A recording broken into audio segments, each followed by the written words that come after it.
Yorug' kunlar. Qissa. G'alati yigit. Sevara ichkariga kirdi-yu, tanish yigitga to'qnashib ketdi. "Iye, salom", kulimsiradi yigit sirli tabassum bilan. "Salom", javob qildi Sevara xushlamagina. "Yaxshimisiz?" charchamasdan yigit hamon boyagiday iltifot bilan so'rashardi. Qizning g'ashi keldi. Namuncha sur bo'lmasa, yoqtirmayotganimni sezmayaptimi? "Kayfiyatingiz yo'qmi deyman", qistadi yana yigit. "Biror narsadan xafamisiz?" "Uf, sizga nima?" chidolmadi Sevara. "Siz bilan gap sotishga vaqtim ham, hushim ham yo'q." Yigit unga ajablangandek bir muddat tikilib qoldi. So'ng kulib yubordi. Bu hol qizni ham taajjubga soldi, ham jahlini chiqardi. "Buncha surbetsiz", dedi g'azabini tiya olmay. "Nega kulasiz?" "Kulishimga sabab bor-da", yigit ovozini pastlatdi. "Xafa bo'lmang-u, jahlingiz chiqayotganini ko'rib kulgim qistab ketdi. Men sizga maymun o'ynatyapmanmiki, kulgingiz keladi." Qiz battar lovilladi. "G'alati odam ekansiz-u." "Ha, men g'alatiman, judayam g'alatiman", iqror bo'ldi yigit. Sevara beixtiyor unga tikilib qoldi. G'azab o'ti bosilgandek bo'ldi. Ammo yigitning surbetligidan hamon taajjubda edi. "Siz asablaringizni asrashingiz kerak", gap boshlab qoldi yigit nasihatomuz ohangda. Uning ko'zlaridagi boyagi mazaxomuz, kinoyali ifoda yo'qolgan, birdan jiddiy tortib qolgandi. "Asab hujayralari qayta tiklanmasligini bilsangiz kerak. Bu dunyoning qanday ishi bor ekanki, bunchalik asabiylashishga arzisa. Hammasi o'tkinchi, oniy bo'lsa, nima qilasiz o'zingizni behuda qiynab?" "Siz mabodo domla emasmisiz?" kesatdi Sevara. Yigitning he yo'q be yo'q nasihatga o'tishi qiziq edi. "Ustimdan kulyapsiz-a? Mayli, nima deb o'ylasangiz o'ylayvering. Buning unchalik ahamiyati yo'q." Yigit yana kulimsiradi. "Ammo bunday asabiy yurmang. Sizday yaxshi qizga bu sirayam yarashmaydi. O'zingizni asrang." Yigit oqsoqlana nari ketarkan, Sevara uning ketidan angraygancha qolaverdi. Bu yigit o'zi kim? Nega unga nasihat qilishga tushdi? Asab hujayralarining nima aloqasi bor? Sevara uni atigi bir marta o'zi maqola topshirib yuradigan tahririyatda ko'rgan. Disketda olib borgan maqolasini shu yigit kompyuterga ko'chirib olgan, gazetada sahifalovchi bo'lib ishlashini aytgan va o'zini Ulug'bek deb tanishtirgandi. O'shanda ham Sevaraga kulib qaragan, g'alati ohangda "Sog' bo'ling" deb xayrlashgandi. Qiz o'shanda bu uchrashuvga zarracha e'tibor bermagan, sahifalovchi oqsoq yigitni esa eshikdan tashqari chiqishi bilanoq unutgandi. Bugun ko'rganda dabdurustdan tanimay qoldi. Faqat o'sha mazax qilayotganday odamga kulib qarovchi ko'zlaridan tanidi. G'alati yigit ko'nglidan o'tkazdi Sevara. O'zini kim deb o'ylaydi? Hayronman. Xushsurat, barno yigitman deb kerilsa kerak-da, tentak. Asab hujayralari tiklanmaydi. To'qnashuvdan so'ng bir hafta o'tib o'tmay, ish yuzasidan o'sha sahifalovchi yigit Ulug'bek ishlaydigan gazeta tahririyatiga borishga to'g'ri keldi. Sevara yana unga duch kelishini o'ylab g'ijindi, lekin borishga majbur edi. "Yo'q, uning oldiga kirmayman. Maqolamni Ra'no opamga topshiraman-da, darrov izimga qaytaman.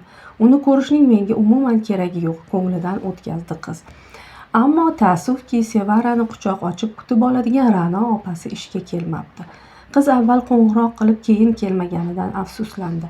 Maqolasini kimga tashlab ketishga hayron bo'ldi. Boshqa xodimlarning yoniga kirgisi kelmadi. Hammasi g'alati. Mensimayotgandek qarashadimi odamga? Sevara nima qilishini o'ylab turganda yonginasidan tanish ovoz eshitildi. "Salom". Ajabki, qiz bu ovoz egasini darhol tanidi. Ortiga o'girildi. Ro'parasida o'sha yigit, Ulug'bek odatdagidek kulimsirab turardi. "Xush kelibsiz koshonamizga", dedi u iltifot bilan. "Ko'nglimizni tog' qildingiz. Hazil mazaxingizni yig'ishtiring", achchig'i chiqdi qizning. "Buncha bemaza gaplarni gapirasiz. Xush kelibsiz deganimga jahlingiz chiqyaptimi?" ajablandi yigit. "Juda qiziqqonsiz shekilli. Nuqul qizishib yurasiz." "Sizga nima?" yana o'zini tutolmay qoldi Sevara. "Nega menga yopishasiz? Sizga birov gapirdimi? Men Ra'no opamning yonlariga keldim." "Ra'no opamning?" Ulug'bek o'ylanib qoldi. "Bugun kelmaganlar-ku." "Bilaman", zarda qildi qiz. "Ishingiz zarurmidi?" hamdardlardek achinib so'radi yigit. "Ha, to'xtangchi, uylariga qo'ng'iroq qilib ko'ramiz unda." Ulug'bek shunday deya stol ustida turgan telefon apparatiga yopishdi. "Gaplashasiz." "Keragi yo'q", rad etdi Sevara. "Maqola olib kelganda boshqa safar kelarman." "Disketdami?" Ulug'bek qizning qo'lidagi qora disketga ishora qildi. "Ha, menga tashlab keta qoling unda. Ra'no opam ertaga kelsalar berib qo'yaman." "Yo'q, o'zim kelaman", Garchi o'zi shuni so'ramoqchi bo'lsa-da qaysarlik qildi Sevara. Ovora bo'lib kelib yurasizmi? Ishxonangiz bu yerga yaqin bo'lsa ham mayli edi. Ulug'bek chin dildan, ammo har doimgidek kulimsirab gapirardi. Xuddi shuning uchun ham gaplari qizga mazaxday tuyulardi. Hechqisi yo'q, o'rganib qolganman yugurib ishlashga. Sevara shartta o'girilib ketmoqchi edi, Ulug'bek to'xtatdi. Shoshmang, agar menga ishonmasangiz, Ra'no opamning elektron pochtalariga jo'nata qoling maqolangizni. Elektron pochtalariga? Ha-da, ko'pchilik shunday qiladi-ku hozir. Texnika odamlarga shunday ajoyib imkoniyatlarni yaratib bergan. Pochtalarini bilmayman. Men bilaman, Ulug'bek shunday deya stol ustidan bir parcha qog'oz olib, bir nimalarni yozib qizga tutqazdi. Mana shu, bemalol jo'natavering. Pochtalarini tez-tez tekshirib turadilar.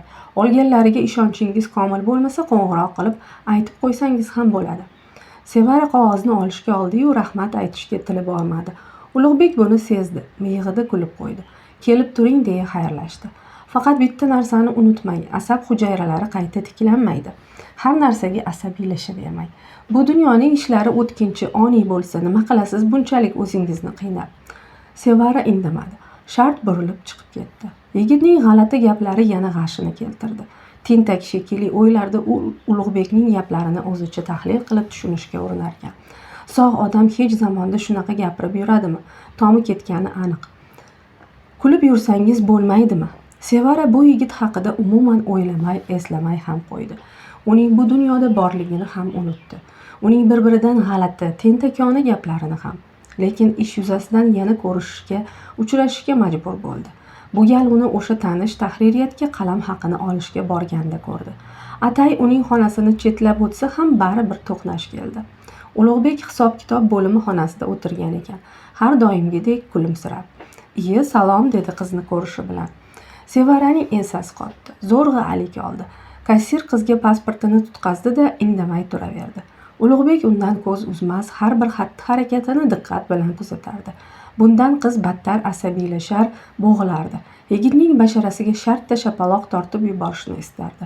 Kassir qiz unga bir dasta pul bilan pasportni tutqazgach, Sevara xonadan chiqib ketishga oshiqdi. Ammo Ulug'bek uning izidan chiqdi. "Shoshyapsizmi?"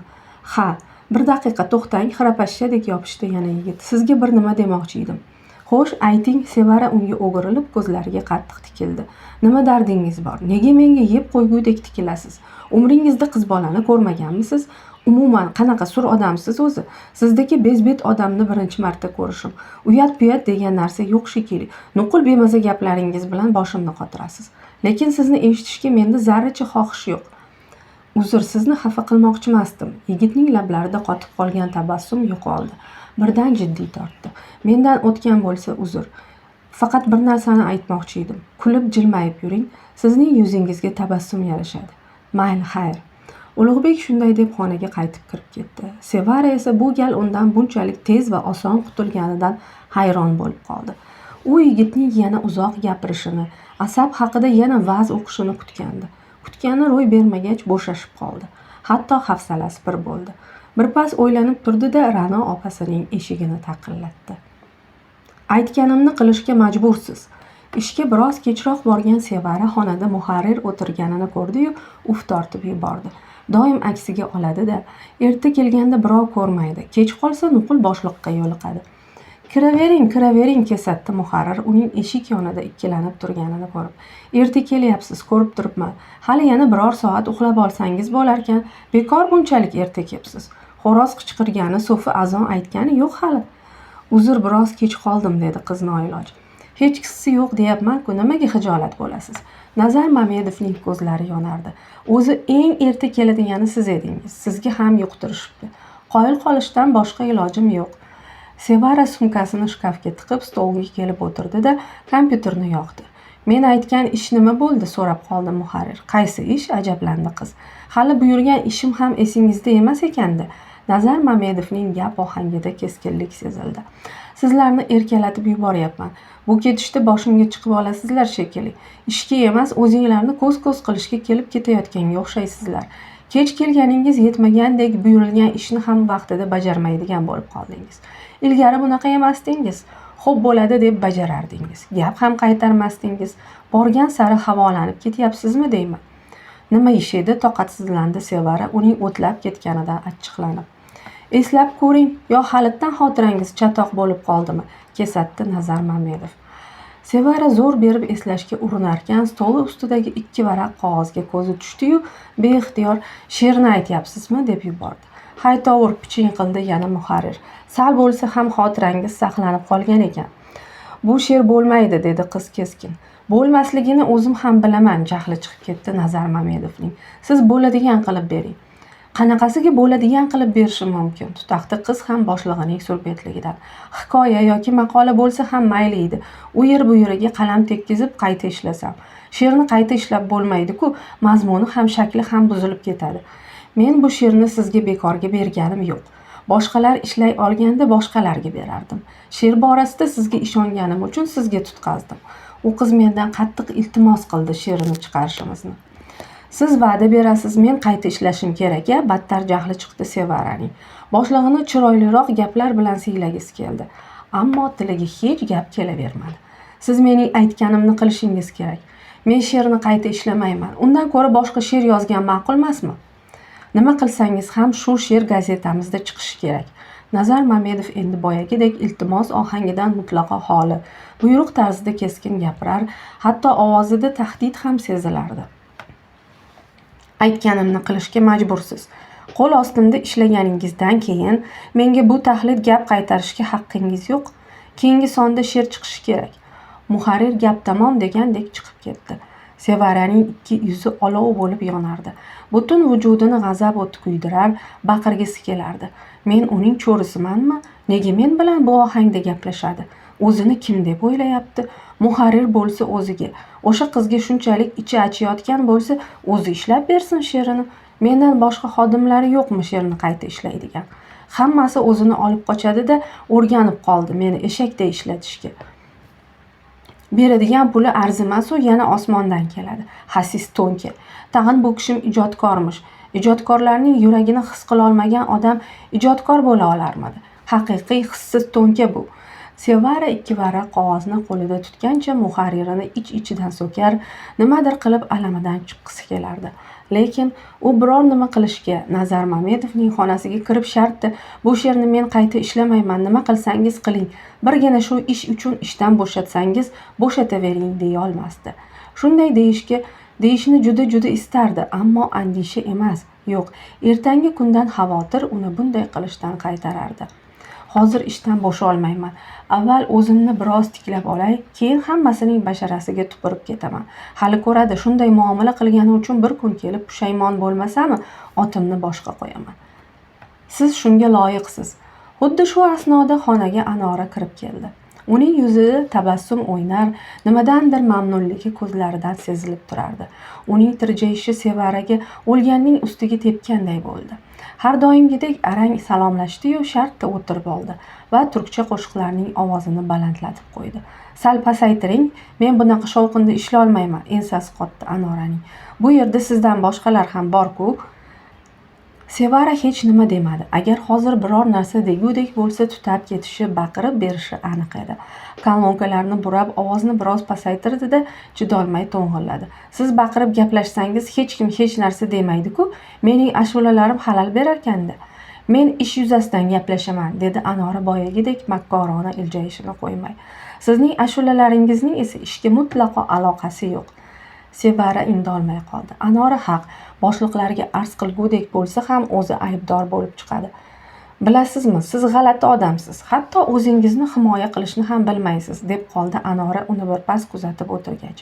"Mana hozir ham kayfiyatingiz rasvoligi ko'rinib turibdi. Ustiga ustak men bilan tortishyapsiz, lekin alamingizni ololmayapsiz. O'zingizni himoya qilishni umuman bilmaysiz. Bu dunyoda sizdaqalar doim qiynalib yashaydi. Negaligini bilasizmi? Chunki hayot kurashlardan iborat. Kurashmaganlar oyoq ostida o'ralashib, birovlarning oyog'i ostida ezilib qolib ketaveradi. Siz o'sha eziladiganlar toifasiga mansubsiz. Chunki sizda iroda, keskinlik, ayyorlik yetishmaydi. Hamma narsani to'g'ri qabul qilasiz.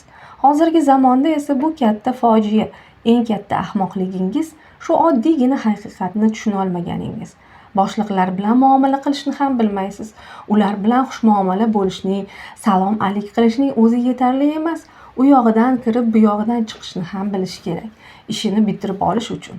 Siz esa afsuski sizda topqirlik yetishmaydi. Ahmoqsiz. Boshingizga nimaiki savdo tushmasin, hammasiga o'zingiz aybdorsiz. Siz shunga loyiqsiz. Anora shunday dedi-da, so'tkasini qo'lida o'ynatgancha tashqariga chiqib ketdi. Sevara lol bo'lib qoldi. U raqibasidan hamma narsani kutgan, lekin bunchalik surbetlikka boradi deb sira o'ylamagandi. Xiyonat. Aslida Sevara bilan Anora ilgari juda yaxshi munosabatda edilar. Ular shu gazeta tahririyatida tanishishgandi. Ammo u paytda Anora boshqa gazetada ishlardi, lekin ularning gazetasiga ham maqola yozib turardi. Sevara uni ko'rmasdan avval yozganlarini o'qib, mahoratiga tan bergan, yaxshi jurnalist chiqarkan deb qo'ygandi. Keyin yana bir ikkita hikoyalarini o'qidi-yu, yaxshi yozuvchi bo'lishi mumkinligiga ham iqror bo'ldi. O'sha qizni ko'rgisi keldi. Balki do'st bo'lib qolarmiz, o'yladi o'zicha. Nihoyat bir kuni tanishishdi. Sevara uni ko'rib avvaliga o'zidan 1-2 yosh katta deb xayol qildi. Keyin tengdosh ekanini bilib mamnun bo'ldi. Tengdosh ekanmiz, til topishishimiz oson kechsa kerak. To'g'ri, ular tez til topishishdi. Ijodkorlar bugungi ijodiy jarayon haqida, yana hayotiy muammolar haqida uzoq gaplashadigan, tez-tez qo'ng'iroqlashadigan, fikr almashadigan bo'lishdi.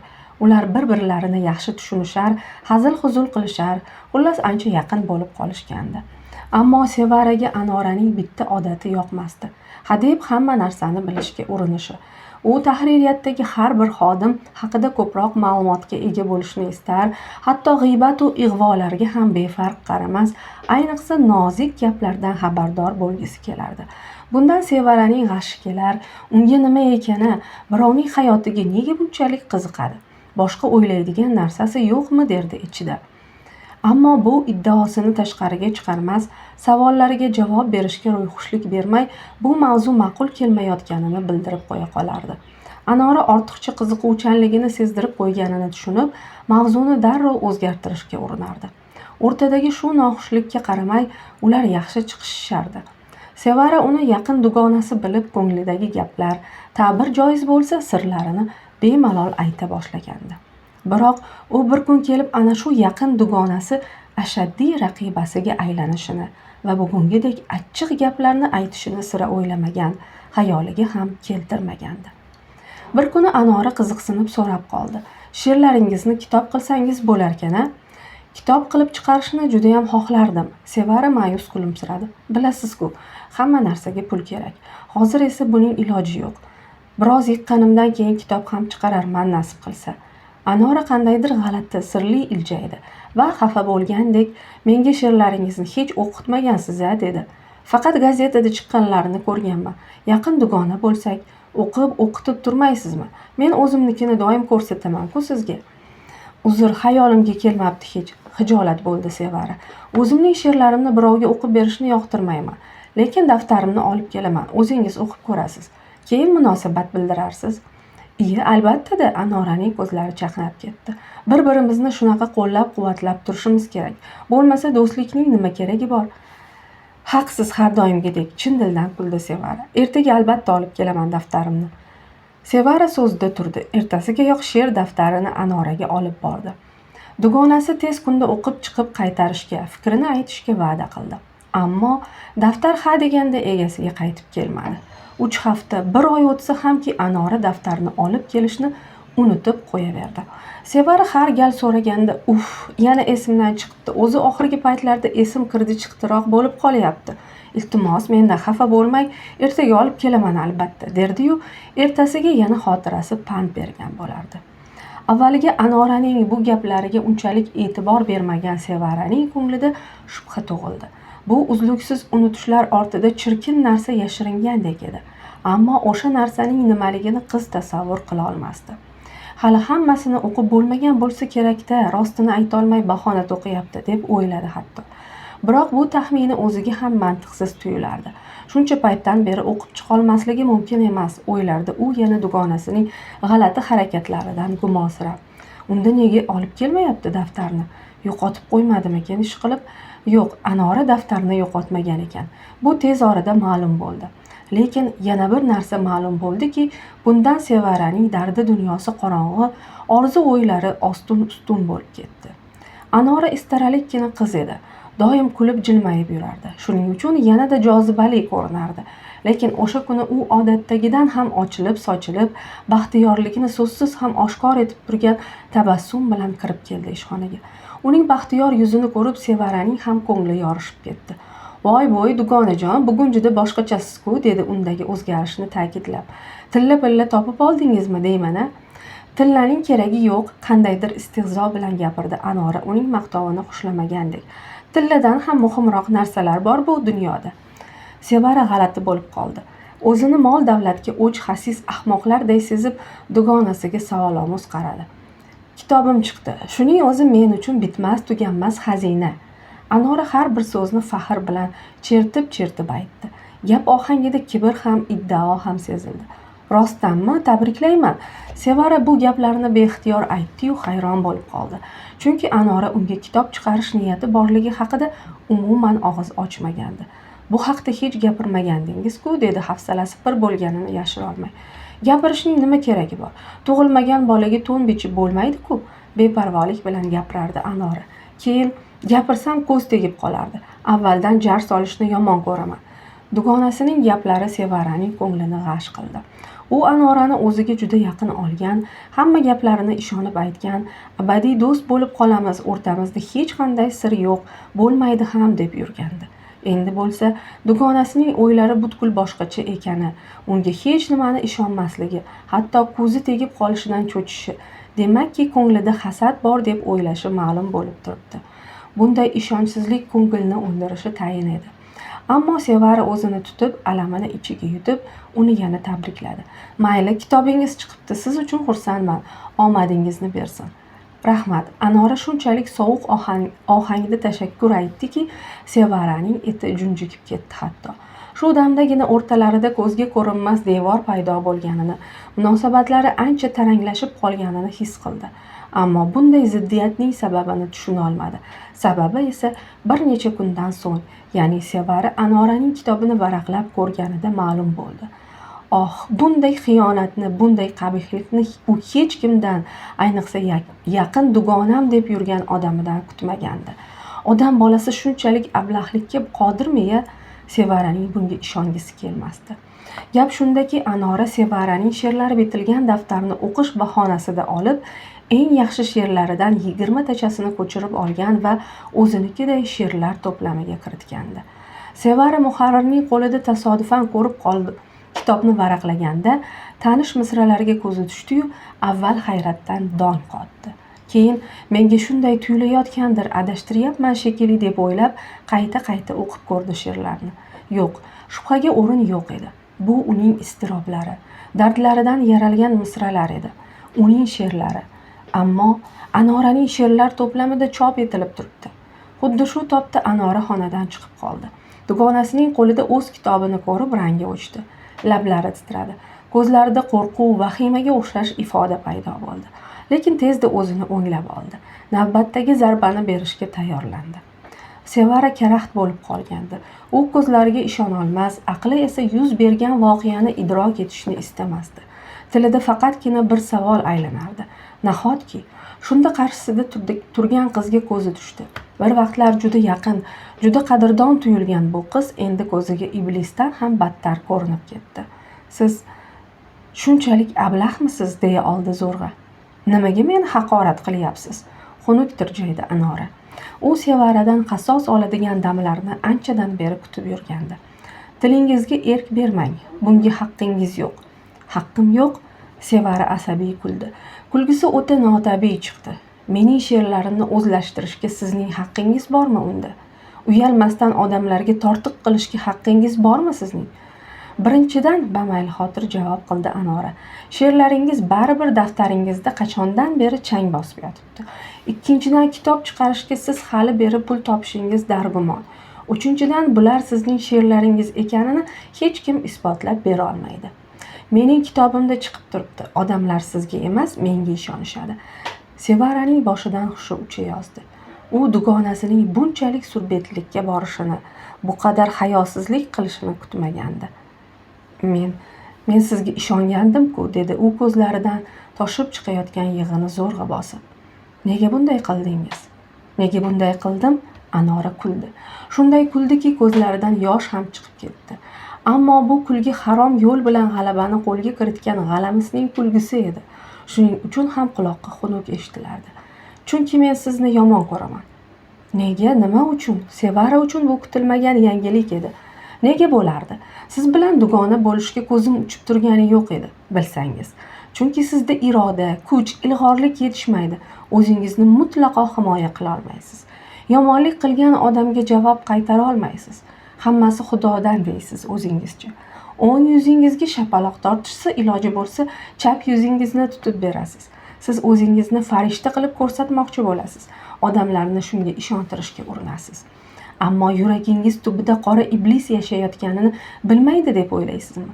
Sizning chindan ham bunchalik yaxshi bo'lishingiz mumkin emas. Bu dunyoda hech kim faqat ezgu tuyg'ular uchungina yasholmaydi. Siz yaxshilik niqobini kiyib olgansiz, xolos. Atrofingizdagilarni shunga ishontirmoqchisiz. Lekin men ahmoq emasman. Asl niyatingizni bilaman. Meni ham ko'ra olmaysiz. Bu yerga ishga kelishimni xohlamagansiz. Ammo buni qarangki, sizning istak xohishingiz hech nimani belgilab bermas ekan. Siz g'irt bo'lmag'ur gaplarni gapiryapsiz. Sevara dushmaniga aylangan sobiq dugonasiga qanday e'tiroz bildirishni bilmas, xayollari hamon to'zg'in, boshi karaxt edi. Juda bo'lg'urda, kuldi yana Anora boyagidek xunuk kulgi bilan. Sizni yomon ko'rishimga yana bir sabab. Siz iste'dodlisiz, lekin uni yuzaga chiqarishga urinmaysiz ham. Pulim yo'q, kitob chiqara olmayapman deb nolib yurishdan boshqaga yaramaysiz. Sizga berilgan talant ham hayf ketadi. Anora yana ko'p narsa demoqchi, ichida qachondan beri yig'ilib yotgan butun zahri zaqqumini to'kib solmoqchi edi. Biroq shundoq ham yetarlicha zarba berdim deb o'yladi chog'i ortiq gapirmadi. Raqibasiga o'qrayib qaradi-da, yana xonaga qaytib kirib ketdi. Sevara turgancha qotib qoldi. U dahshatga tushgandi. Chunki bunchalik nafratga loyiq nima ish qilganini, aybi nimaligini tushuna olmay hayron edi. Men unga nima yomonlik qildim? Nega meni yomon ko'radi? O'ylardi u raqibasining so'zlarini tahlil qilishga urinarkan. Axir qo'limdan kelgancha yordam berishga urindim-ku doim. Ko'nglimga yaqin oldim. Ezgu tilaklarimni, dardlarimni, maqsadlarimni oshkor qildim. U esa yuzimga tufladigina emas, yuragimni tuproqqa qorishtirdi. Yo'q, qalbimga hech qachon tuzalmaydigan jarohat yetkazdi. Xiyonatning zahrini yutishga majbur qildi. Endi hech qachon hech kimga ishona olmasam kerak. Ayni damda Sevara birovning nomidan chiqib ketgan, aslida uning yurak qoni bilan bitilgan she'rlariga emas, ko'nglida xazonga aylangan, xiyonatning zilday og'ir, yag'ir qadamlari ostida xazondek beayov toptalgan nozik tuyg'ulari uchun iztirob chekardi. Juda qattiq iztirob chekardi.